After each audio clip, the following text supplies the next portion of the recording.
کہتے ہیں وقت کبھی رکتا نہیں، لیکن کچھ لمحے تاریخ بن جاتے ہیں۔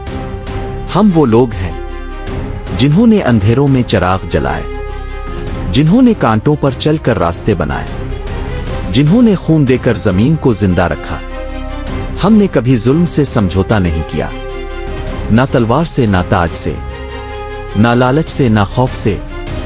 ہماری تلوار صرف دشمن کے لیے ہے، ہماری خاموشی صرف اللہ کے حضور ہے۔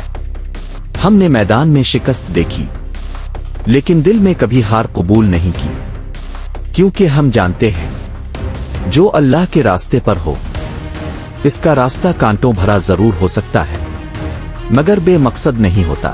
ہماری جنگ صرف زمین کے ٹکڑے کے لیے نہیں، یہ جنگ اس نظریے کے لیے ہے جس پر ہمارے آباء و اجداد نے جانے دیں۔ یہ جنگ اس لا الہ الا اللہ کے لیے ہے جس پر ہم جیتے ہیں اور جس پر ہم مرنے کو فخر سمجھتے ہیں۔ دشمن سمجھتا ہے کہ ہم کمزور ہو گئے ہیں، لیکن وہ نہیں جانتا ایمان کی طاقت کسی تلوار یا لشکر کی محتاج نہیں ہوتی۔ ہم وہ لوگ ہیں جن کی دعائیں پہاڑوں کو ہلا سکتی ہیں، جن کا سجدہ زمین کو فخر محسوس کراتا ہے، اور جن کی تلوار انصاف کا نشان ہوتی ہے۔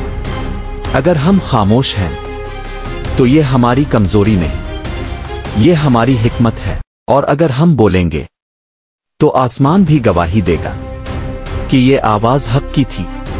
یہ آواز وہ تھی جس نے فرعونوں کو جھکنے پر مجبور کیا۔ ہم جانتے ہیں راستہ آسان نہیں ہے، لیکن ہم نے راستہ چنا ہے، مقصد نہیں چھوڑا۔ دشمن ہمارے جسم تو قید کر سکتا ہے، لیکن ہمارے خواب نہیں، ہمارا ایمان نہیں۔ ہم وہ لوگ ہیں جو گھاس کھا لیتے ہیں مگر غیرت پر سمجھوتا نہیں کرتے۔ آج اگر ہم لڑ رہے ہیں تو یہ صرف اپنے لیے نہیں، یہ ان بچوں کے لیے ہے جو کل پوچھیں گے ابوا آپ نے کب حق کا ساتھ دیا۔ ہماری صفوں میں منافق بھی ہوں گے، غدار بھی ہوں گے، لیکن ہر صف میں ایک اتغرل ہوتا ہے، ایک صلاح الدین، ایک محمد بن قاسم، جو تاریخ کا دھارا بدل دیتے ہیں۔ یاد رکھو، فتح تلوار کی نہیں، نیت کی ہوتی ہے، اور ہماری نیت اللہ کے لیے ہے۔